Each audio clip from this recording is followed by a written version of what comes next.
আমরা যারা এই বাংলার মাটিতে বড় হয়েছি তারা জানি এই বাংলার মাটিতে কত বিচিত্র মহামানবের পায়ের ধুলো পড়েছে, তাই না বলুন? আমরা ধন্য ও পবিত্র হই নিজেদের গায়ে সেই ধুলো মেখে। কিন্তু আজ যে মহাজীবন নিয়ে আমরা কথা বলতে বসেছি তাকে আমরা কেবল মহাজীবন বললেই যেন সবটুকু বলা হয় না। তার জীবন তো শুধু আলোক সামান্য নয়, তা এক আস্ত বিস্ময়। পুরাণ আর ইতিহাসের পাতা ওল্টালে এক অদ্ভুত সমাপতন চোখে পড়ে। বলা হয় যে যিনি দাপর যুগে স্বয়ং শ্রীকৃষ্ণের দাদা বলরাম হয়ে অবতীর্ণ হয়েছিলেন, তিনি ত্রেতা যুগে শ্রীরামচন্দ্রের ভাই লক্ষ্মণ রূপে এসেছিলেন। আবার তিনি আজ থেকে প্রায় 550 বছর আগে এই বাংলার বীরভূম জেলার এক প্রত্যন্ত গ্রামে নিত্যানন্দ মহাপ্রভু নামে আবির্ভূত হয়েছিলেন। নিত্যানন্দ প্রভু ছিলেন শ্রী চৈতন্য মহাপ্রভুর সব থেকে প্রিয়জন, ঠিক যেন তাঁরই এক ও অভিন্ন রূপ। আমরা তাঁকে ভালোবেসে আপন করে ডাকি নিতাই বলে। বাঙালি চিরকালই বড় ভাবুক, বড় আবেগপ্রবণ, তাই না বলুন? তাই তো শ্রী চৈতন্য মহাপ্রভুর পরে এই বাংলায় যদি আর কাউকেও মহাপ্রভু বলে সাগ্রহে বরণ করে নেওয়া হয়ে থাকে, তবে তিনি আর কেউ নন আমাদের নিত্যানন্দ মহাপ্রভু। তবে অনেকেই হয়তো বলবেন যে নিত্যানন্দ শুধুই প্রভু আর শ্রী চৈতন্য একমাত্র মহাপ্রভু। সেই প্রসঙ্গে বলে রাখা ভালো যে নিত্যানন্দ অনেক সাহিত্য ও পদাবলিতে মহাপ্রভু অভিধায় ভূষিত হয়েছেন। সবথেকে বড় কথা হলো শ্রী চৈতন্য যাকে নিজেরই অভিন্ন রূপ বলেছেন, তাকে মহাপ্রভু বলে ডাকাটা নিশ্চয়ই অত্যুক্তি নয়। প্যাস্টেল এন্টারটেনমেন্ট প্রেজেন্টস মহাজীবনের কথায় আজ আমরা সেই প্রেমদাতা, কোল দেওয়া নিতাইয়ের কথাই আপনাদের শোনাব। কেন তাকে প্রেমদাতা বলা হলো তাও নিশ্চয়ই বলবো। আসুন, সংসারের সমস্ত ব্যস্ততা সরিয়ে রেখে তাহলে আমরা কিছুক্ষণের জন্য অন্তত ডুব দিই নিত্যানন্দ নামের সেই মহাসমুদ্রে। আপনারা শুনছেন প্যাস্টেল স্পিরিচুয়াল চ্যানেলে মহাজীবনের কথা, নিবেদনে প্যাস্টেল এন্টারটেনমেন্ট।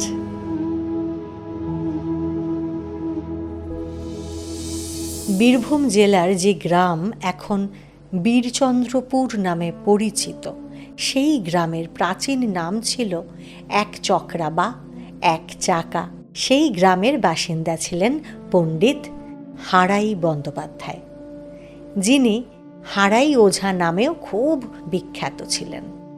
ওঝা ছিল তাঁর উপাধি, কারণ দয়ালু পণ্ডিত হারাই বন্দ্যোপাধ্যায় সাধারণ মানুষের বিভিন্ন রোগ ব্যাধির জন্য আয়ুর্বেদিক ওষুধ তো দিতেনই, আবার দরকার পড়লে কোষ্ঠী বিচার করে জ্যোতিষ সংক্রান্ত বিভিন্ন সমস্যার সমাধানের জন্য প্রতিকার হিসেবে মাদুলি প্রভৃতিও দিতেন। সেই হারাই পণ্ডিত আর তাঁর স্ত্রী পদ্মাবতী দেবীর কোলে 1474 সালের মাঘ মাসের শুক্লা ত্রয়োদশী তিথিতে নিত্যানন্দ মহাপ্রভু আবির্ভূত হলেন। জন্মের পর তাঁর নাম রাখা হয়েছিল কুবের বন্দ্যোপাধ্যায়। আজ থেকে 552 বছর আগে হারাই পণ্ডিত তার ছেলের নাম কুবের কেন রেখেছিলেন তা আমরা জানি না, তবে জ্যোতিষশাস্ত্রে সুপণ্ডিত হারাই নিশ্চয়ই অনুমান করতে পেরেছিলেন যে তার ছেলে একদিন প্রেম ভক্তি স্বরূপ দুর্লভ রত্ন ভাণ্ডারের রাজা হয়েই নিশ্চয়ই উঠবেন। বলা বাহুল্য, পরবর্তীকালে আমরা নিত্যানন্দ মহাপ্রভুকে সেই প্রেম ভক্তির কুবের হিসেবেই কিন্তু পেয়েছি, তাই না বলুন? আমাদের এই জাগতিক সংসারে কত রকমের দম্পতিই তো থাকেন, কিন্তু রাঢ় দেশের সেই 51বর্তী ব্রাহ্মণ দম্পতির কথা একটু আলাদা। দিন রাত তাঁদের মুখে শুধুই ভগবানের নাম, আর বাড়িতে তাঁদের 24 ঘন্টা অতিথি সেবা চলে। ভক্তের আকুল ডাকে নাকি ভগবানকেও আসন ছাড়তে হয়, তাই তো? শাস্ত্রকারেরা তো সে কথাই বলে থাকেন। এক্ষেত্রেও ঠিক তেমনটাই ঘটল। বাবা মায়ের পুণ্য ফলেই স্বয়ং শ্রী বিষ্ণুর নিত্যসঙ্গী তথা আদি বৈষ্ণব শ্রী অনন্তদেব তাঁদের কোল আলো করে নিত্যানন্দ রূপে নেমে এলেন। ছোটবেলা থেকেই ছোট্ট নিতাইয়ের স্বভাবটা ছিল বড় বিচিত্র, বড় মায়াময়। পাড়ার আর 5টা শিশুর মতো ধুলোবালি নিয়ে খেলাধুলো করা তার পোষাত না, তার মনে ধরত না। তার সমস্ত মন জুড়ে তখন শ্রীরামচন্দ্র আর শ্রীকৃষ্ণের নানা লীলা খেলার কথা ভেসে উঠছে। বন্ধুদের জুটিয়ে নিয়ে সারা দিন ধরে সেই সব পৌরাণিক কাহিনীর বিভিন্ন চরিত্রে তিনি অভিনয় করে চলেছেন। একদিন এক বিকেলে নিত্যানন্দের বন্ধুরা সবাই মিলে বাড়ির উঠোনে সেই অভিনয়ের আসর বসিয়েছে। আর ছোট্ট নিতাই বন্ধুদের সঙ্গে লক্ষণ সেজে চুটিয়ে অভিনয় করে চলেছেন। ত্রেতা যুগের সেই লক্ষণ বনাম মেঘনাদের যুদ্ধের দৃশ্য অভিনয় হচ্ছে তখন। কিন্তু অভিনয় করতে করতেই ঘটে গেল এক অদ্ভুত কাণ্ড। লক্ষণরূপী নিতাই হঠাৎ কেমন যেন আড়ষ্ট হয়ে অচৈতন্য হয়ে মাটিতে লুটিয়ে পড়লেন। প্রথমে তার খেলার সাথীরা ভাবল যে এ বুঝি নিতাইয়ের অভিনয়েরই অংশ। তারা গায়ে হাত দিয়ে ডাকতে লাগলো, কিরে নিতাই, ওঠ ওঠ। কিন্তু কোথায় কি, নিতাইয়ের শরীরটা যেন ক্রমশ নিস্পন্দ প্রাণহীন হয়ে পড়ছে। এবার তার বন্ধুরা খুব ভয় পেয়ে গেল। তারাও তো তখন সবাই ছোট। তারা আর দেরি না করে নিতাইয়ের মা বাবার কাছে ছুটে গেল। খবর পেয়ে তারা ছুটে এসে দেখলেন যে সত্যি সত্যিই নিতাই স্পন্দনহীন হয়ে মাটিতে পড়ে আছেন। ভিড়ের মধ্যে থেকে এর মধ্যেই একজন বলে উঠলেন যে আরে ভয় নেই, ও ছেলে ভাবের ঘোরে এমন অবশ হয়ে গেছে। কেউ আবার নিজের মতো বললেন যে আরে না না, এ তো লক্ষণ সাজার অভিনয়। লক্ষণ তো শক্তিশালের আঘাতে অচেতন হয়ে গিয়েছিল না, এখন হনুমান এসে বিশল্যকরণী ওষুধ দিলেই ও ঠিক বেঁচে উঠবে।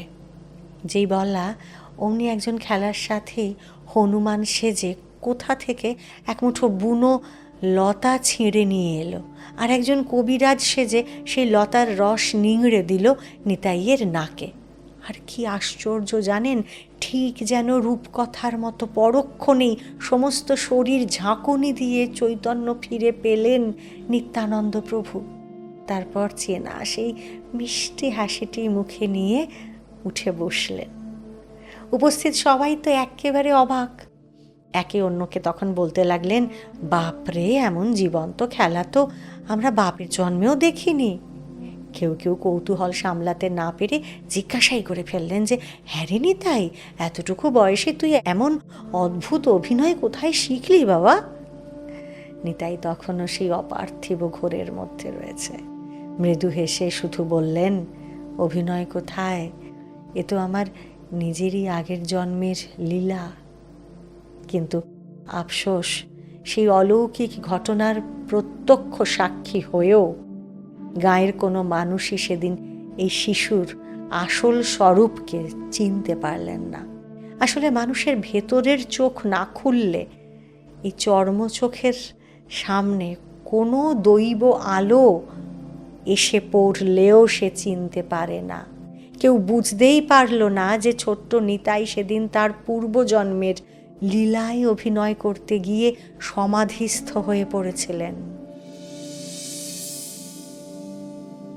সংসারী মানুষের তো কত ঐশ্বর্যই থাকে বলুন, কিন্তু বীরভূমের একচাকা গ্রামের সেই সাধারণ হারাই পণ্ডিত আর পদ্মাবতীর সম্পত্তি বলতে ছিল কেবল একটি রত্ন, তাঁদের নয়নের মণি ছোট্ট নিতাই। মা বাপের কাছে তিনিই ছিলেন বুকের পাঁজর।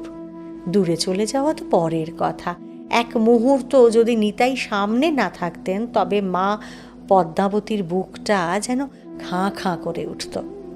আর হারাই পণ্ডিত সংসারের হাজারো কাজের ব্যস্ততার মধ্যেও তার মনটা সারাক্ষণ শুধু নিতাইয়ের কথা আর হাসি শুনতে পেত। কিন্তু মানুষের জীবন তো আর একরকম যায় না। হঠাৎ একদিন তাদের ভাগ্যের চাকাটা ঘুরে গেল। একদিন রাতে লক্ষ্মীপতি তীর্থ নামে এক সন্ন্যাসী এসে হাজির হলেন হারাই পণ্ডিতের বাড়িতে। হারাই পরম সমাদরে অতিথিকে বরণ করে নিলেন। সে রাত্রে সন্ন্যাসী আর কোথাও গেলেন না, হারাই পণ্ডিতের ঘরেই সন্ন্যাসী থেকে গেলেন। আর সেই সন্ন্যাসীকে পেয়ে ছোট্ট নিতাইয়ের আনন্দের আর সীমা রইল না। সারাটা রাত দুই অসমবয়সী মানুষের চোখে আর ঘুম এলো না, চলল অফুরন্ত কৃষ্ণ কথার স্রোত। নিতাইয়ের কথাবার্তা, তার সেই অপার্থিব মায়াবী টানে সন্ন্যাসী এমনভাবে বাঁধা পড়লেন যে সকালে ওঠার পর তাঁর আর সেই ঘর ছেড়ে, নিতাইকে ছেড়ে অন্য কোথাও যেতে মন চাইল না। কিন্তু সন্ন্যাসীর তো এক জায়গায় থিতু হওয়ার নিয়ম নেই। সকাল হতেই যখন তার বিদায়ের বেলা এলো, তখন তিনি হারাই পণ্ডিতের সামনে বুক কাঁপানো এক অদ্ভুত ভিক্ষা চেয়ে বসলেন। ব্রাহ্মণ ব্রাহ্মণীর কাছে তিনি আর কিচ্ছু নয়, ভিক্ষা চাইলেন তাদের নয়নের মণি ছোট্ট নিতাইকে। ভিক্ষার কথা শুনে হারাই পণ্ডিত আর পদ্মাবতীর মাথায় যেন বিনা মেঘে বজ্রপাত হলো। এ কি নিদারুণ পরীক্ষা ঈশ্বরের, যে সন্তান তাদের বেঁচে থাকার একমাত্র রসদ, একমাত্র অবলম্বন, তাকেই কিনা বিলিয়ে দিতে হবে এক অচেনা সন্ন্যাসীর ঝুলিতে। তাকে সমর্পণ করে দিতে হবে, নিবেদন করতে হবে। কিন্তু ওই যে প্রবাদ আছে, বড় দুঃখের দিনে মানুষের ভেতরের বড় বোধটাও জেগে ওঠে। কান্নায় ভেঙে পড়লেও ব্রাহ্মণ ব্রাহ্মণী শেষ পর্যন্ত ধৈর্য ধরলেন। মনে মনে বিচার করে দেখলেন যে ত্রেতা যুগে অযোধ্যার মহারাজ দশরথ তো এভাবেই বিশ্বামিত্র মুনির হাতে সঁপে দিয়েছিলেন নিজেদের প্রাণের চেয়েও প্রিয় রাম লক্ষ্মণকে। আজ যদি তাঁরা এই সন্ন্যাসীকে ফিরিয়ে দেন, তবে তো অধর্মের আর শেষ থাকবে না। অতিথিকে খালি হাতে ফেরানো যে গৃহস্থের পক্ষে মহাপাপ। তখনই তাঁরা নিতাইয়ের ছোট্ট হাতখানা তুলে দিলেন সেই সন্ন্যাসীর হাতে। কান্না ভেজা গলায় অত্যন্ত অনুনয় করে হারাই পণ্ডিত শুধু বললেন, বাবা, আমাদের বেঁচে থাকার একমাত্র আলোটিকে আজ আপনার হাতে তুলে দিলাম। আপনি একে নিজের সন্তানের মতো আগলে রাখবেন, সর্বতোভাবে রক্ষা করবেন। সেই কান্নার নদী পেরিয়ে, মা বাবার কোল খালি করে সন্ন্যাসীর পিছু পিছু এক নতুন তীর্থ ভ্রমণের উদ্দেশ্যে পা বাড়ালেন শ্রী নিত্যানন্দ। বাংলার ধুলো মাটি ছেড়ে তিনি চললেন এক অন্য মহাসমুদ্রের খোঁজে। এই লক্ষ্মীপতি তীর্থই নিতাইকে নিত্যানন্দ নামটা দিয়েছিলেন। সাধনা আর তীর্থে পরিভ্রমণ করতে করতে নিত্যানন্দ অনেকটা বড় হয়ে উঠলেন। ঘুরতে ঘুরতে একদিন তিনি পশ্চিম ভারতে গিয়ে পৌঁছলেন। আর ঠিক সেখানেই একটা অকল্পনীয় মুহূর্তে, অলৌকিক সমাপতনের মতোই নিত্যানন্দ প্রভুর সঙ্গে শ্রী মাধবেন্দ্র পুরীর দেখা হলো। শুধু মাধবেন্দ্র পুরী নন, নিতাইয়ের দেখা হলো শ্রী চৈতন্য মহাপ্রভুর দাদা বিশ্বরূপ মিশ্রের সঙ্গেও। তিনি মাধবেন্দ্র পুরীর শিষ্য স্বামী শঙ্করারণ্য। সেই সঙ্গে শঙ্করারণ্য গৌড় বাংলার নবদ্বীপে যে তাঁর বাড়ি, সে কথা যেমন জানালেন, তেমনই জানালেন তার ছোট ভাই নিমাইয়ের কথাও। সেই সঙ্গে তিনি নিত্যানন্দকে নবদ্বীপ গিয়ে বড় দাদার মতো নিমাইকে সাহায্য করার অনুরোধও করলেন। নিত্যানন্দ সেই প্রস্তাবে রাজি হয়ে কথা দিলেন যে শঙ্করারণ্যের এই অনুরোধ তিনি অবশ্যই পালন করবেন। এরপর বেশ কিছুদিন মাধবেন্দ্রপুরীর সান্নিধ্যে থেকে গেলেন নিত্যানন্দ। সে এক পরম সুখের আশ্রয়।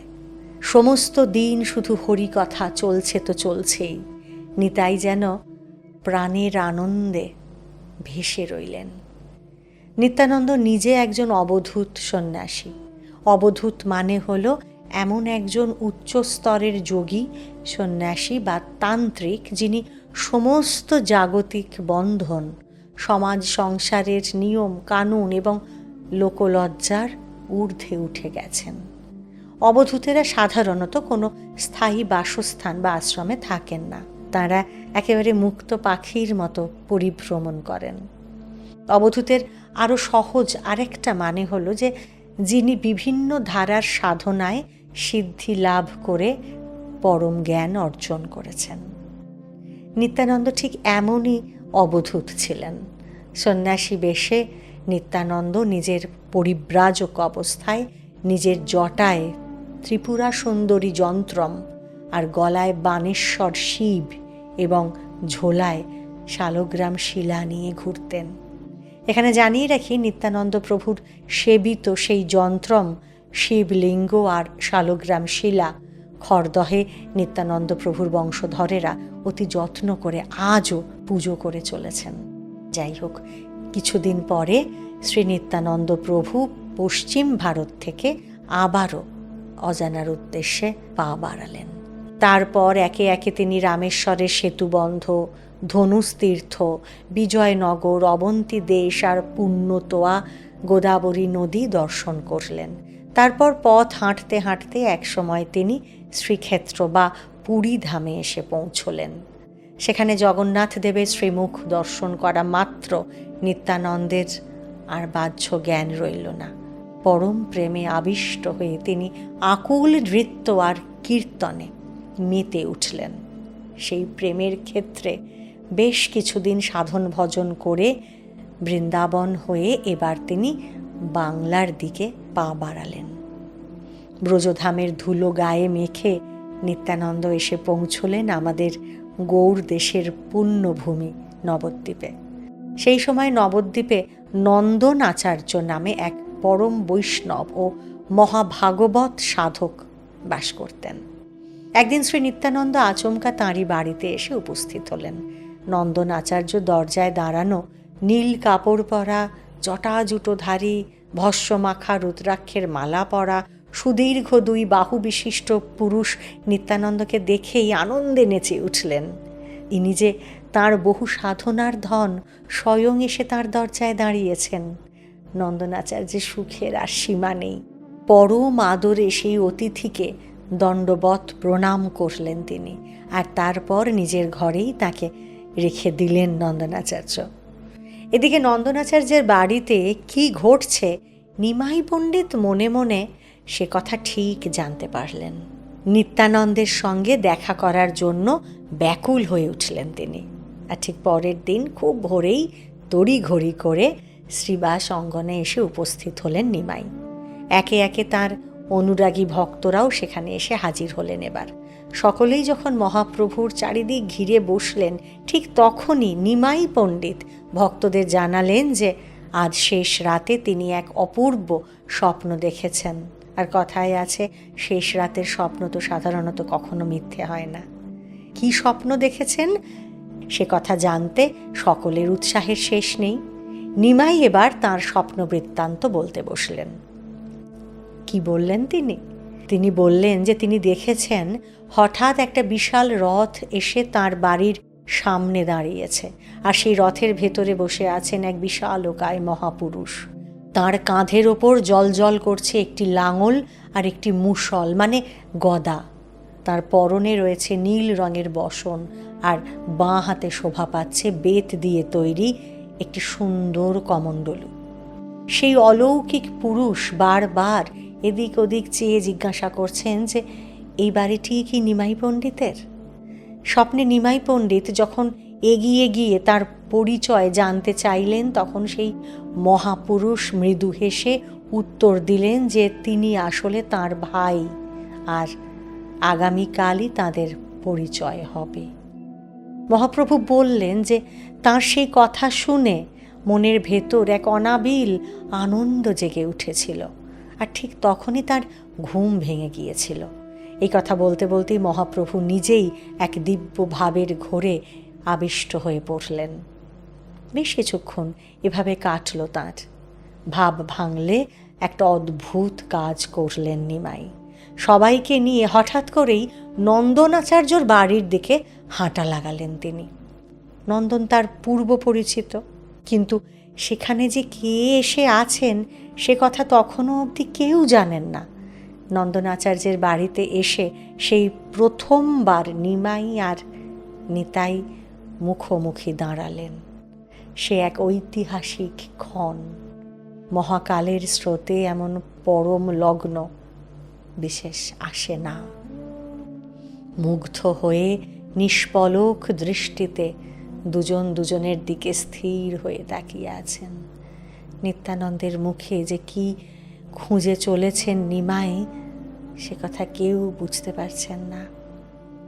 ওদিকে শ্রী নিত্যানন্দ মহাপ্রভু তার অন্তরের দেবতাকে এতকাল পর ফিরে পেয়েছেন। তার চোখেও যেন পলক পড়তে পারছে না। এ এক অদ্ভুত অবিশ্বাস্য মিলন।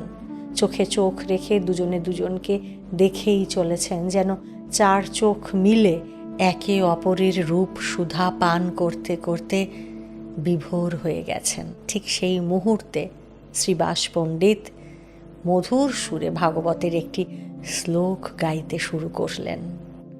শ্রীকৃষ্ণের রূপের সেই মায়াবী বর্ণনা, সে বর্ণনা কানে যাওয়া মাত্র প্রেমের কণ্ঠে মহাহুঙ্কার দিয়ে বাহ্য চেতনা ভুলে গেলেন নিত্যানন্দ। মাটিতে আছড়ে পড়লেন তিনি। ধুলোয় গড়াগড়ি খেতে লাগলেন, আর তার চোখের জলে ভিজতে লাগলো মাটি। ভক্তের সেই আকুল প্রেম দেখে শ্রী গৌরসুন্দর আর নিজেকে ধরে রাখতে পারলেন না। তিনিও কৃষ্ণ কৃষ্ণ বলে কেঁদে উঠলেন। চোখের জলে ভাসতে ভাসতে পরম আবেগে জড়িয়ে ধরলেন নিত্যানন্দকে, কোলে তুলে নিলেন তাকে। আর সেই দৃশ্য দেখে উপস্থিত ভক্তরা ঘন ঘন হরিধ্বনি দিয়ে উঠলেন। সেদিন সেই মুহূর্তে শ্রী গৌর আর নিত্যানন্দের ঐতিহাসিক এবং মহাজাগতিক মিলন ঘটল। উত্তর জীবনে নিত্যানন্দ নিজের মুখে বলেছেন যে শুধুমাত্র গৌর হরির নাম নিলেই যে কোনো ভক্ত তাকে কিনে নিতে পারে। আর শ্রী চৈতন্য নিজের মুখে বলেছেন যে নিতাইয়ের কৃপা না পেলে কেউই তার কৃপা পাবে না। এবার তাহলে ভেবে দেখুন একবার, আজ আমরা নিতাই নিমাই এই দুটি নাম যে একত্রে উচ্চারণ করি, তার বাঁধন তাহলে কতটা পোক্ত। আসলে সেই বন্ধন তো আজকের নয়।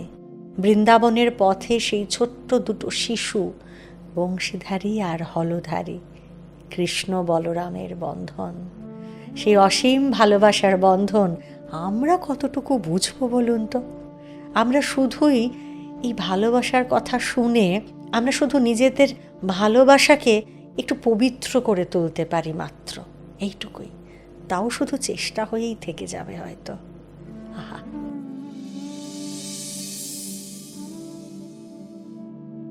নিত্যানন্দকে দেখে ভাবে বিভোর গৌরাঙ্গ তাকে ছেড়ে আর আসতে পারলেন না। নিতাইকে সঙ্গে নিয়ে শ্রীবাস অঙ্গনে এসে হাজির হলেন নিমাই। নির্দেশ দিলেন যে নিত্যানন্দ এখন থেকে শ্রীবাসের বাড়িতেই থাকবেন। শ্রীবাস পণ্ডিত নিমাইয়ের আদেশ শিরোধার্য করে নিত্যানন্দকে স্বয়ং ঈশ্বর জ্ঞানে সেবা করতে লাগলেন। শ্রীবাসের স্ত্রী মালিনী দেবীকে নিজের মায়ের মতোই দেখতেন নিত্যানন্দ। মালিনী দেবীও নিতাইকে নিজের সন্তানের মতোই আগলে রাখতেন। একদিন একটা অদ্ভুত কাণ্ড ঘটল জানেন। মালিনী দেবী বাড়ির উঠোনে পুজোর বাসনপত্র মাজছিলেন। ঠিক তখনই কোথা থেকে একটা কাক উড়ে এসে ঠাকুরের ঘিয়ের বাটিটা ছোঁ মেরে নিয়ে চলে গেল। মালিনী দেবী তো হায় হায় করে উঠলেন একেবারে। তাঁর তো দুঃখের সীমা রইল না। মায়ের সেই হাহাকার শুনে নিত্যানন্দ প্রভু তখনই সেখানে ছুটে এলেন। ছেলেকে দেখে তো উজাড় করে তার দুঃখের কথা বললেন মা। সব শুনে মালিনী দেবীকে শান্ত করে নিতাই বললেন যে মা, তুমি একদম দুঃখ করো না, আমি এখনই সেই বাটি তোমার কাছে এনে দিচ্ছি। কিন্তু কাক যে বাটি নিয়ে গেছে সে বাটি নিতাই কি করে ফিরিয়ে আনবেন? একটু অবাক হয়ে চেয়ে রইলেন মালিনী দেবী। তবু সন্তান যখন কথা দিয়েছেন, কি জানি, কাকটা কিন্তু সেই গাছের ডালেই বসেছিল। তার আগে বাটিটা কোথায় ফেলে এসেছে কে জানে। নিত্যানন্দ এবার এক আশ্চর্য কাণ্ড ঘটালেন। কাকটাকে ডেকে আদেশ দিয়ে বললেন, ওরে কাক, তুই শিগগির ঠাকুরের ঘিয়ের বাটিটা ফেরত দিয়ে যা। আর কি আশ্চর্য জানেন, নিত্যানন্দের আদেশ পাওয়া মাত্রই কাকটি কোথা থেকে যেন সেই ঘিয়ের বাটিটা মুখে করে এনে নামিয়ে দিয়ে গেল এবং আবারও উড়ে চলে গেল সঙ্গে সঙ্গে। দেখে তো সবার চোখ চড়ক গাছ। আসলে যিনি ত্রিলোকের অধীশ্বর, তাঁর কাছে অসম্ভব আছে নাকি কিছু? যদিও সে কথা মালিনী দেবী তখনও পর্যন্ত বুঝতে পারেননি। আর একদিনের ঘটনা বলি। সেদিন রাত্রে মহাভাবে বিভোর হয়ে নিত্যানন্দ তাঁর নিজের সন্ন্যাসের দণ্ড ভেঙে ফেললেন, এমনকি কমণ্ডলুটাও ছুঁড়ে ফেলে দিলেন। পরের দিন নিমাই পণ্ডিত নিত্যানন্দের সেই ভাঙা দণ্ড আর কমণ্ডলুটা নিয়ে গিয়ে সোজা গঙ্গায় বিসর্জন দিলেন। কিন্তু সন্ন্যাসীর তো দণ্ড আর কমণ্ডলুই একমাত্র সম্পদ, তাহলে নিতাই তাদের ত্যাগ করলেন কেন, তাই না? ভক্তদের মনে তো এই কৌতূহল জেগে উঠলই। এবার তাদের ডেকে নিমাই বুঝিয়ে বললেন যে শ্রী নিত্যানন্দ হলেন মহাভাগবত, এক নিত্যসিদ্ধ পুরুষ। তাঁর মতো মানুষের এই জাগতিক নিয়মের, বেদের তৈরি বর্ণাশ্রমের কোনো প্রতীক বা চিহ্ন ধরে রাখার কোনো প্রয়োজন নেই। এই ঘটনার পর থেকে আর কোনো দিন দণ্ড আর কমণ্ডল ধরেননি নিতাই। নিত্যানন্দ নবদ্বীপে আসার পরে নিমাইয়ের মা শচী মাও তাকে নিজের ছেলের মতো ভালোবাসতেন, আর নিমাইয়ের মায়ের প্রতি নিতাইয়েরও ভক্তির অন্ত নেই। নিমাই আর নিতাইকে নিয়ে বেশ সুখেই আছেন শচী দেবীও। তার প্রথম সন্তান বিশ্বরূপের বিয়োগ ব্যথাও একটু কমেছে তার। নিতাই তো নিমাইয়ের দাদার মতোই হয়ে উঠেছেন প্রায়। এই শচী দেবী একদিন একটা অদ্ভুত স্বপ্ন দেখলেন। স্বপ্নে তিনি দেখতে পেলেন যে তার ঘরের নিমাই আর নিতাই দুজনের কেউই সাধারণ মানুষ নন, স্বয়ং ব্রজের কানাই আর বলাই।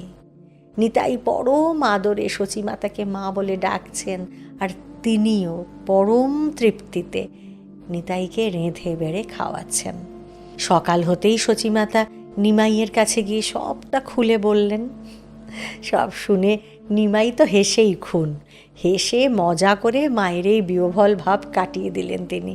আর তারপর নিত্যানন্দকে সেই দিনই নিমন্ত্রণ করে খাওয়াতে বসলেন। মায়ের কথায় নিমাই পণ্ডিত নিজেই নিত্যানন্দকে আদর করে ঘরে ডেকে আনলেন। নিমাইয়ের অনুগত ভৃত্য ঈশান জল নিয়ে এসে পরম ভক্তিতে দু ভাইয়ের পা ধুয়ে দিলেন। আর তারপর যখন শচীমাতা নিমাই আর নিতাইকে খেতে বসালেন, তখনই স্তব্ধ হয়ে গেলেন তিনি। এক অলৌকিক দৃশ্য দেখছেন তিনি। দুই ভাই যখন পরম আনন্দে খাচ্ছেন, শচীমাতা স্পষ্ট দেখতে পেলেন যে এরা তো আর নিমাই আর নিতাই নয়, স্বয়ং কানাই আর বলাই খেতে বসেছেন। যে শচীমাতা অবাক হলেন বটে, কিন্তু সামলে নিলেন নিজেকে। এই গোপন রহস্যের একটা অক্ষরও কাউকে জানতে দিলেন না তিনি। তবে এবার সময় এসেছে।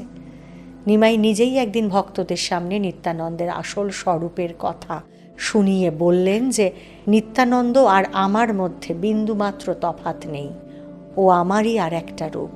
এই নিত্যানন্দকে দিয়েই আমি গোটা বিশ্বে প্রেমের বন্যা বইয়ে দেব। এই কথা বলেই মহাপ্রভু নিজের হাতে নিত্যানন্দের গায়ে সুগন্ধি চন্দন মাখিয়ে দিলেন, গলায় মালা পরিয়ে দিলেন, আর তারপর শুরু করলেন তাঁর স্তুতি। শুধু কি তাই, নিত্যানন্দের কাছ থেকে এক টুকরো কৌপিন চেয়ে তাকে কেটে কেটে ভক্তদের হাতে দিলেন আর বললেন, সবাই এটা মাথায় বেঁধে নাও। ভক্তের দলও তাঁর আজ্ঞা শিরোধার্য করে পরম আনন্দে সেই টুকরোগুলো নিজেদের মাথায় বেঁধে নিলেন। চারিদিকে প্রবল বেগে হরিধ্বনি উঠল। নিমাইয়ের আদেশে এবার সবাই মিলে নিত্যানন্দের পা ধোয়া জল পান করলেন।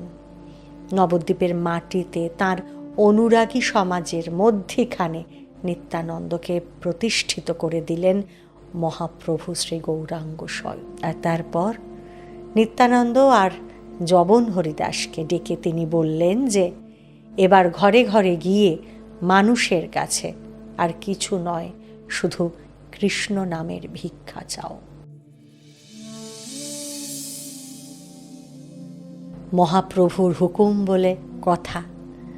আদেশ পাওয়া মাত্র শ্রী নিত্যানন্দ আর যবন হরিদাস নদীয়ার ঘরে ঘরে গিয়ে সেই অভিনব নাম প্রচারের কাজ শুরু করলেন। কিন্তু দুনিয়াটা তো অত সহজ সরল নয়, তাই না? সেদিনও ছিল না। কেউ কেউ বাঁকা চোখে তাকালো, নানা রকম কুৎসা আর কটাক্ষ ধেয়ে আসতে লাগলো। তবে ভক্তিমান মানুষজন এই নাম মাহাত্ম্যের মর্ম বুঝল। তারা নিমাই আর নিতাইয়ের নাম প্রচারের দলে এসে যোগ দিল। সে সময় তখন বাংলায় ইসলামিক শাসন চলছে। সে সময় হরিনাম সংকীর্তন আর সেই কীর্তনের টানে মানুষকে এক জায়গায় নিয়ে আসার ভাবনাটাই একটা অসম্ভব কল্পনা ছিল। অত্যাচারী শাসকের বিরুদ্ধে যুদ্ধ ঘোষণার মতো। নিমাই আর নিতাই সে কথা খুব ভালো করে জানতেন। তবুও অন্যায়ের বিরুদ্ধে মানুষকে সংগঠিত করার তীব্র ইচ্ছে নিয়েই গৌরাঙ্গ আর নিত্যানন্দ এই অভিনব আন্দোলন শুরু করলেন। এই নাম আন্দোলন এবার দিকে দিকে ছড়িয়ে পড়তে লাগলো। কিছুদিনের মধ্যেই ইসলামিক অত্যাচারে বিপন্ন বাঙালি বুঝতে পারল যে একতার শক্তি আসলে কতটা। এই হরে কৃষ্ণ আন্দোলনে অংশ নিয়ে ইসলামিক শাসনের বিরুদ্ধে রুখে দাঁড়ালো তারা। আর ইসলামী শাসনই শুধু নয়, নদিয়ার আরও দুই মূর্তিমান বিভীষিকার কথা এবার বলতেই হবে। তাদের নাম হলো জগাই আর মাধাই। তারা হলো কোতোয়ালি চত্বরের ত্রাস। ব্রাহ্মণের ঘরে জন্ম হলে কি হবে, এমন কোনো পাপ কাজ ছিল না যা তারা করতে বাকি রেখেছিল। দুজনে দিন রাত আকণ্ঠ নেশায় একেবারে চুর হয়ে থাকত। একদিন গঙ্গার ঘাটে বসে এই দুই মহাপাপী নেশা করে চলেছে। এমন সময় সেখানে হাজির হলেন নিত্যানন্দ। দূর থেকে দুই ভাইকে দেখতে দেখতে তার মনে অদ্ভুত দয়া জেগে উঠেছিল। তিনি মনে মনে ভাবলেন যে উদ্ধার যদি করতেই হয় তবে এদেরই করতে হবে। নিত্যানন্দ সোজা গিয়ে দাঁড়ালেন তাদের সামনে। তারপর তাদের মহাপ্রভুর সেই অমোঘ বাণী শুনিয়ে বললেন, বলো কৃষ্ণ, ভজ কৃষ্ণ, কর কৃষ্ণ শিক্ষা। ব্যাস, হরিনাম শোনা মাত্রই মাধাইয়ের মাথায় যেন রক্ত চড়ে উঠল।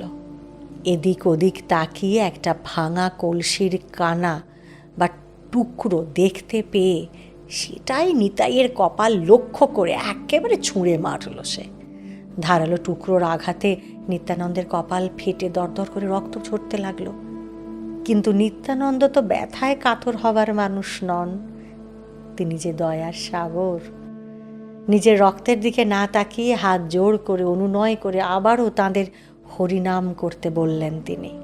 এদিকে ভক্তদের মুখে মুখে এই খবর ততক্ষণে নিমাইয়ের কান পর্যন্ত পৌঁছে গেছে। জগাই মাধাই নিতাইকে মেরেছে এ কথা শুনে আর স্থির থাকতে পারলেন না তিনিও।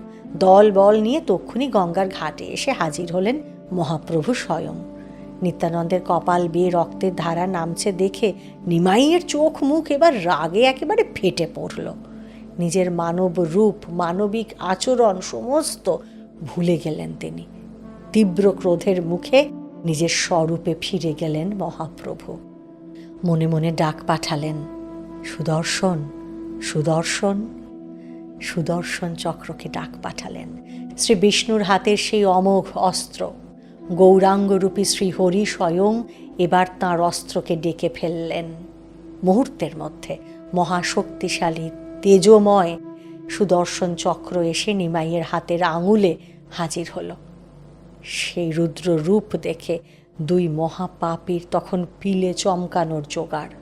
ভয়ে তারা থরথর করে কাঁপছে তখন। কিন্তু এবার মাঝখানে এসে পড়লেন স্বয়ং নিত্যানন্দ। তিনি মহাপ্রভুর হাত দুটো চেপে ধরে আকুল হয়ে বললেন, হে দয়াময় প্রভু, রাগ সামলান। এই অবতার তো অস্ত্র ধরার অবতার নয়। আজ যে নাম আর প্রেম দিয়ে পাপীকে আপন করার দিন। আমি আপনার পায়ে পড়ছি প্রভু, আপনি অস্ত্র ফিরিয়ে নিন। নিত্যানন্দের এই অবিশ্বাস্য দয়া আর হৃদয়ের টান দেখে শ্রীচৈতন্যের রাগ মুহূর্তে জল হয়ে গেল। তিনি সুদর্শনকে ফিরে যাওয়ার আদেশ দিলেন। আর তারপর যখন শুনলেন যে মাধাই আবারও নতুন করে আঘাত করতে গেলেও জগাই নিত্যানন্দকে বাঁচিয়েছেন, তখন করুণাময় প্রভুর মন গলে জল হয়ে গেল। প্রেমে কি না হয় বলুন। তিনি ডেকে বললেন, জগাই, তুই আমার আসল রূপ দেখবি? দেখছি। নদিয়ার ঘাটে এবার সময় যেন থমকে গেল, থেমে গেল সমস্ত বহমানতা। অদ্ভুত শান্ত আর স্থির সেই আবহে দিব্য চতুর্ভুজ নারায়ণ রূপ ধরে দাঁড়ালেন শ্রী গৌরাঙ্গ। সেই অলৌকিক রূপ দেখে জগাই আর সোজা হয়ে দাঁড়িয়ে থাকতে পারল না। নিমাইয়ের পায়ে আছাড় খেয়ে পড়ল সে, তাঁর স্তব স্তুতি শুরু করল। অথচ পাশে দাঁড়িয়ে থাকা মাধাইয়ের চোখে তখনও ঠুলি বাঁধা, সে কিচ্ছু দেখতে পেল না। মাধাই তখন নিজের ভুল বুঝতে পেরে হাহাকার করে উঠল। সে পরম রূপের দর্শন থেকে সে কেন বঞ্চিত হবে? মহাপ্রভু এবার গম্ভীর গলায় বললেন, নিত্যানন্দ আমার প্রাণ। মাধাই যদি এখন নিতাইয়ের পা ধরে তার অপরাধের ক্ষমা চায়, একমাত্র তখনই সে এই প্রেমের ছোঁয়া পাবে। কথাটা শোনা মাত্র মাধাইয়ের ভেতরের অহংকার যেন তাসের ঘরের মতো ভেঙে পড়ল। সে দৌড়ে গিয়ে আছড়ে পড়ল নিত্যানন্দের শ্রীচরণে। আর দয়ার ঠাকুর নিত্যানন্দ সব ভুলে পরম আদরে মাধাইকে বুকে জড়িয়ে ধরলেন। নিমাইও মাধাইকে তার নারায়ণ রূপ দর্শন করালেন। আর তারপর থেকে জগাই আর মাধাইয়ের সমস্ত দৌরাত্ম্য বন্ধ হয়ে গেল। তাদের মুখে শুধুই কৃষ্ণ নাম। সাধনা করতে করতে অনেক উচ্চ স্তরে পৌঁছে গেল তারা। নিত্যানন্দের জগাই মাধাই উদ্ধারের সংকল্প এভাবেই সার্থক হয়ে উঠেছিল। সত্যি বলতে কি, শ্রী নিত্যানন্দ মহাপ্রভু হলেন শ্রী চৈতন্যের ছায়া, শ্রী চৈতন্যের যাবতীয় লীলা খেলার প্রধান সহায়ক। তার ডান হাত বললেও কম বলা হয়। নিমাই যখন এই সংসারের আসক্তির মায়া কাটিয়ে আপামর জীব জগতের উদ্ধারের জন্য কেশব ভারতীর কাছে সন্ন্যাস নিয়ে শ্রী চৈতন্য লীলা শুরু করলেন, তখন তার প্রধান সঙ্গী হলেন নিত্যানন্দ। মহাপ্রভুর সঙ্গে সেই দূর ক্ষেত্রধামের পথে চললেন তিনি। আর এই পথে আর এক অপূর্ব কাজ সমাধা হল। নবদ্বীপে নিত্যানন্দের ভাঙা দণ্ড ভাসিয়ে দিয়েছিলেন গৌরাঙ্গ, মনে আছে না? আর এই পথে শ্রী চৈতন্যের দণ্ড ভেঙে নদীতে ভাসিয়ে দিলেন নিত্যানন্দ। পরমহংস সন্ন্যাসী যদি দণ্ড ধারণ নাও করেন, কি বা এসে যায় তাতে? তিনি তো সব নিয়মের পার।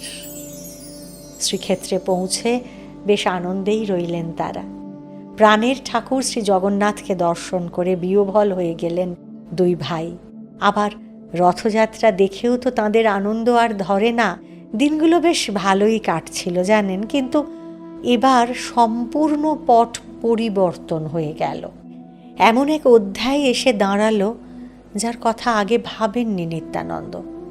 মহাপ্রভু একদিন নিত্যানন্দ প্রভুকে নিভৃতে ডেকে আনলেন আর তারপর বললেন যে পুরী থেকে এবার গৌড়ে ফিরতে হবে নিতাইকে। গৌরবঙ্গে হরিনাম প্রচারের সম্পূর্ণ দায়িত্ব নিতে হবে তাঁকে। সাগ্রহে এই প্রস্তাবে রাজি হলেন নিত্যানন্দ। মহাপ্রভুর আদেশ মাথায় নিয়ে বাংলায় ফিরলেন তিনি। পানিহাটিতে শ্রী রাঘব পণ্ডিতের বাড়ি থাকাকালীন সেখানে ভক্ত রঘুনাথ দাসকে দই চিঁড়ার মহোৎসব করতে আদেশ দিলেন তিনি। এই উৎসব আজও পানিহাটির দণ্ড মহোৎসব নামে বিখ্যাত এবং প্রতি বছর আজও পানিহাটির শ্রীপাটে দই চিঁড়ার বিরাট অনুষ্ঠান হয়। স্বয়ং শ্রী রামকৃষ্ণদেবও এই উৎসবে এসে বাহ্য জ্ঞান ভুলে গৌরভাবে ডুবে যেতেন। আরও বড় কথা, পর্দানসীন সারদা দেবীও এই পানিহাটির উৎসব দেখবেন বলে ঠাকুরের সঙ্গে আসতে চেয়েছিলেন, যদিও সেই আশা তাঁর হয়নি। তা সে যাই হোক, পানিহাটিতে বেশ কিছুদিন কাটিয়ে এবার নবদ্বীপে শচীমায়ের কাছে ফিরে চললেন নিত্যানন্দ। নিত্যানন্দের প্রভাবে এবার বাংলা জুড়ে কৃষ্ণ প্রেমের বন্যা বয়ে গেল। ব্রাহ্মণ, চণ্ডাল, শূদ্র কেউ বাদ গেল না। যে যেখানে আছে সেই হরিনামের বিরাট গর্জনের সঙ্গে সকলের কণ্ঠ এসে মিশল। বাংলায় হরিনামের সেই মহাপ্লাবনকে চিরস্থায়ী করার জন্য শ্রী চৈতন্যদেব এবার নিত্যানন্দ প্রভুকে এক অদ্ভুত আদেশ দিলেন। সেই নির্দেশও কম ঐতিহাসিক নয়। মহাপ্রভু বললেন যে, নিতাই, এবার তুমি বাংলাতেই থিতু হও, আর শুধু সন্ন্যাসী সেজে থাকলে চলবে না। বিয়ে থা করে পুরো দস্তুর সংসারী হয়ে যাও। শ্রী চৈতন্য জানতেন নিত্যানন্দের মধ্যে যে সাংগঠনিক শক্তি আছে, তাতে বাংলায় হরিনাম প্রচার করার জন্য তার থেকে উপযুক্ত আর কেউ নেই। কারণ নিত্যানন্দ পরম কারণিক। সংসার সরোবরে পদ্মপাতার মতোই নির্লিপ্ত হয়ে থাকতে জানেন তিনি, কারণ তিনি অবধূত। তাই তার নিজের বাসনা বলতে আর কিছু নেই। আর এই বাসনাহীন নিত্যানন্দের মতো যথার্থ গুরু আর কেই বা আছেন? শ্রী চৈতন্যের আদেশে নিত্যানন্দের সেই প্রেমের ধারা আগেই জাতপাত কুলশীল ভেঙে দিয়েছিল। এবারও আর উচ্চ নীচ কোনো ভেদ রাখলেন না তিনি। প্রতিটি মানুষকে, প্রতিটি জীবকে আপন করে বুকে টেনে নিচ্ছেন নিত্যানন্দ। তাই তো তাকে কোলদাতা, প্রেমদাতা ঠাকুর বলা হয়। গৌড়ীয় বৈষ্ণব পরম্পরায় মহাগুরু নিত্যানন্দকে আজও স্বয়ং গুরু তত্ত্ব হিসেবে মানা হয়। শ্রী চৈতন্যের এই আদেশেও নিত্যানন্দের কোনো বিরাগ নেই। সংসার করার জন্য তৈরি হলেন তিনি। অম্বিকা কালনা নিবাসী সূর্যদাস সরখেলের 2 রূপবতী কন্যা বসুধা আর জাহ্নবীকে বিবাহ করেন তিনি। তারপর খর্দা গ্রামে পাকাপাকিভাবে সংসার পাতেন। আর আশ্চর্যের বিষয় হলো, বিয়ের পর থেকেই অবধূত নিতাইয়ের রূপ বদলে গেল। তিনি একেবারে রাজকীয় গৃহস্থের মতো থাকতে শুরু করলেন। পরনে তাঁর বাহারি ধুতি, কাঁধে চাদর, আর অঙ্গে ঝলমল করছে নানা বহুমূল্য গয়নাগাটি। বৈরাগ্যের মাঝে এক অদ্ভুত রাজবেশ। সেই সব জমকালো গয়নার কিছু কিছু নমুনা আজও খর্দাতে নিত্যানন্দ প্রভুর শ্রীপাঠে গেলে নিজের চোখে দেখে আসা যায়। শ্রীপাঠ মানে হলো সাধকের আশ্রম। মূলত বৈষ্ণবেরা আশ্রমকে শ্রীপাঠ বলে থাকেন। এই খরদহের শ্রীপাঠেই নিত্যানন্দ স্বয়ং কাত্যায়নী দুর্গাপূজার সূচনা করেছিলেন। রীতিমতো চাল কুমড়ো বলিও দেওয়া হলো। তখন থেকে প্রতি বছর এই পুজো শুরু হয় উল্টো রথের দিন থেকে আর চলে বিজয়া দশমী পর্যন্ত। এখানে মা দুর্গার দুপাশে জয়া আর বিজয়া থাকেন। দেবীর বাহন সিংহের মুখ ঘোড়ার মতো হয়। খরদহে নিত্যানন্দ প্রভুর শ্রীপাঠে এই পুজো আজও অনুষ্ঠিত হয়ে আসছে। বিয়ের পরেও কিন্তু নিত্যানন্দর সাধনার কোনো ব্যত্যয় ঘটল না। একদিকে যেমন নিত্যানন্দের নিজের আধ্যাত্মিক সাধনা নিরন্তর চলতে লাগলো, অন্যদিকে শ্রী চৈতন্যের সেই প্রিয় হরে কৃষ্ণ ভাব আন্দোলনকে বাংলার ঘরে ঘরে পৌঁছে দেওয়ার কাজেও তিনি খামতি রাখলেন না কোনো। এখানে বলে দেওয়া ভালো যে নিত্যানন্দ এবং বসুধা দেবীর 2 সন্তান ছিলেন। এক ছেলের নাম বীরভদ্র, যাকে অনেকে বীরচন্দ্র নামেও ডাকেন, আর একজন মেয়ে নাম গঙ্গা। এই বীরভদ্র বা বীরচন্দ্র ছিলেন অত্যন্ত উচ্চ মার্গের এক মহাপুরুষ। তিনি খরদহের বিখ্যাত শ্যামসুন্দর মন্দির প্রতিষ্ঠা করেছিলেন। ইতিহাস সাক্ষী এই বীরচন্দ্র বা বীরভদ্রই পরবর্তীকালে বাংলার মরমী বাউল সম্প্রদায়ের অন্যতম প্রধান প্রতিষ্ঠাতা হিসেবে পরিচিত হয়েছিলেন।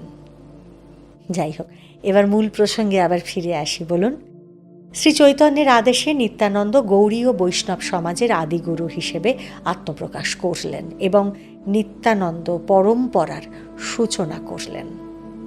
নিত্যানন্দ পরম্পরা আজও বাংলাতে রয়েছে। নিত্যানন্দের প্রধান শিষ্য শ্রী চৈতন্য ভাগবতের রচয়িতা শ্রীল বৃন্দাবন দাস ঠাকুর, এছাড়া গৌরী দাসী পণ্ডিত, শ্রীধর দাস, কালাকৃষ্ণ দাস প্রমুখ বিখ্যাত সাধকরাও ছিলেন নিত্যানন্দের অন্যতম শিষ্য। এছাড়াও ভারতের এবং বাংলার বৈষ্ণব সমাজকে সুসংঘবদ্ধ করতে নিত্যানন্দ দ্বাদশ গোপাল নামে পরিচিত 12 জন মহাত্মা সাধককে নির্দিষ্ট করলেন। এরা বিভিন্ন শ্রীপাঠকে কেন্দ্র করে শ্রী চৈতন্যের শিক্ষা ও ভাবধারাকে ছড়িয়ে দিতে লাগলেন। নিত্যানন্দের নেতৃত্বেই সারা ভারত আর বাংলা জুড়ে গৌড়ীয় বৈষ্ণব ধর্ম জেগে উঠল এবং সংঘবদ্ধ হল। এখানে একটা কথা বলতেই হয়, শ্রী চৈতন্য কোনো মঠ, সংঘ বা সম্প্রদায় তৈরি করেননি। তাই শ্রী চৈতন্যের শিক্ষাকে মানুষের কাছে পৌঁছে দেবার জন্য, তা প্রচার করার জন্য নিত্যানন্দের অবদান ইতিহাসে স্বর্ণাক্ষরে লেখা আছে। তাই তো নরোত্তম দাস ঠাকুর তাঁর পদে লিখেছেন, যদি নিতাই না হইত কেমনে হইত, কে জানাতো গৌর নাম, গৌরাঙ্গ মহিমা পরতত্ত্ব সীমা, কে চিনাই তো গৌর ধাম। বাংলা, বিহার, ওড়িশা কিংবা সুদূর মণিপুর চারিদিকে তখন গৌড়ীয় বৈষ্ণব ধর্মের জয় জয়কার। সংকীর্তনের বন্যায় ভেসে যাচ্ছে বাংলার আবাল বৃদ্ধ বনিতা। কিন্তু এই তীব্র আলোর নিচেই কত বড় অন্ধকার যে ঘনীভূত হচ্ছিল তা সাধারণ মানুষ বুঝতেই পারেননি। জহুরীর চোখ দিয়ে সেই বিপদের আভাস পাচ্ছিলেন কেবলমাত্র একজন, তিনি খড়দহের অবধূত শ্রীমান নিত্যানন্দ। ইতিমধ্যেই শান্তিপুর থেকে অদ্বৈত আচার্যের একটা চিরকুট এসে পৌঁছেছে পুরীর গম্ভীরায় শ্রী চৈতন্যের হাতে। কি লেখা আছে সেই রহস্যময় সাংকেতিক লিপিতে, সে বার্তা একদমই সাধারণের জন্য ছিল না। কিন্তু নিত্যানন্দ জানতেন সেই গুপ্ত কথার মর্মার্থ, আর জানতেন বলেই তাঁর বুকের ভেতরটা তখন কেঁপে উঠেছিল। মহাকালের চাকা ঘুরতে সময় নেয় না। মাত্র কয়েক মাসের ব্যবধানেই ঘটে গেল সেই বুক ফাটা হৃদয় বিদারক কাণ্ড। 1534 খ্রিস্টাব্দে নীলাচল ধামে একদিন হঠাৎ করেই অন্তর্ধান করলেন শ্রী চৈতন্য মহাপ্রভু। খবর এলো পুরীর তোটা গোপীনাথ মন্দিরে শ্রীবিগ্রহের মধ্যে শ্রী চৈতন্য বিলীন হয়ে গিয়েছেন। কেউ বা জানালো পুরীর জগন্নাথ মন্দিরে শ্রী জগন্নাথের শরীরেই শ্রী চৈতন্য বিলীন হয়েছেন। গৌড়ীয় বৈষ্ণব সমাজ তখন এক লহমায় হয়ে গেল অভিভাবকহীন, দিশেহারা। চারপাশে তখন শুধু হাহাকার আর তীব্র যন্ত্রণা। কিন্তু মনোবল ভাঙলে তো চলবে না। এই চরম সংকটে ত্রাতার ভূমিকায় নিত্যানন্দ নিজে অবতীর্ণ হলেন। পরম স্নেহে তিনি আগলে ধরলেন দিশাহীন সমাজকে। তাদের মনোবল ভেঙে পড়তে দিলেন না তিনি। একদিকে ভারতে তখন মোগল সাম্রাজ্যের প্রথম পর্বের ডামাডোল চলছে, আর অন্যদিকে বাংলায় ইসলামিক শাসনের ঘোর অন্ধকার, যার জাঁতাকলে পিষ্ট হতে পারত সাধারণ মানুষ। নিত্যানন্দ নিজে দাঁড়িয়ে থেকে হাল ধরলেন, নতুন উদ্যমে শুরু করলেন ধর্মপ্রচার আর হরে কৃষ্ণ ভাবান্দোলন। বাঙালি আবারও তার হারানো আত্মবিশ্বাস ফিরে পেল এই নিত্যানন্দের স্পর্শে। শ্রী চৈতন্যের অন্তর্ধানের পর প্রায় 10-11টা বছর এভাবেই কেটে যায়। বাংলা থেকে শুরু করে গোটা ভারতে নিত্যানন্দ মহাপ্রভু একাই নেতৃত্ব দিয়ে বৈষ্ণব ধর্মের বিজয় কেতন উড়িয়ে চলেছেন। কিন্তু নিয়তির ডাক বোধহয় সবার জন্যই নির্ধারিত থাকে। একদিন হঠাৎ করেই এই প্রাণোচ্ছল মানুষটি কেমন যেন উদাসীন হয়ে পড়লেন। চেনা মানুষজন তো অবাক হয়ে দেখল যে নিতাইয়ের চোখে মুখে এক অদ্ভুত বৈরাগ্যের মেঘ এসে জমেছে। ঠিক যেমনটা দেখা গিয়েছিল শ্রী চৈতন্যের মুখে তাঁর অন্তিম সময়ে। ঠিক সেই মহাকালের কোনো গোপন সংকেত এবার নিত্যানন্দের কাছেও এসে পৌঁছেছে। কিন্তু তিনি ভেতরের খবরটা কাউকে জানতে দিলেন না।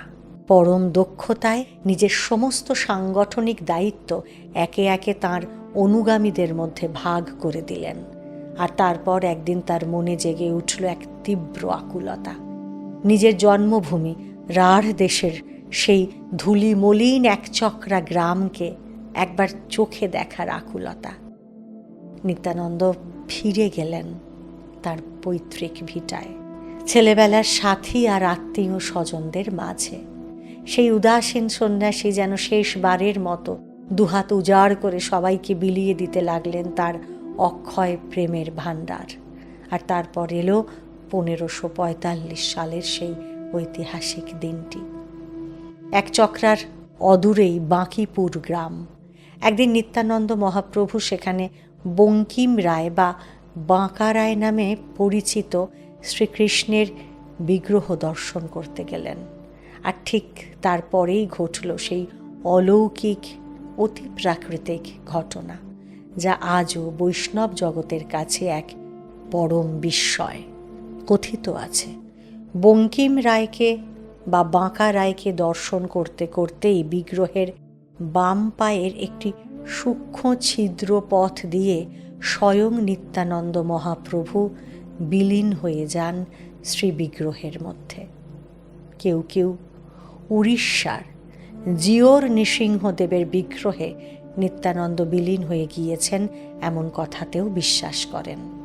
নিত্যানন্দ মহাপ্রভুর অন্তর্ধানের ঘটনা ঠিক যেন পুরীতে শ্রী চৈতন্যদেবের অন্তর্ধানের মতোই। ইতিহাসের পাতায় শ্রী গৌরাঙ্গের মতোই নিতাইয়ের এই অন্তর্ধানও এক চিরন্তন কুয়াশা ঘেরা রহস্যের চাদরে ঢাকা পড়ে আছে আজও, যে রহস্য আজও আমাদের ভাবায়।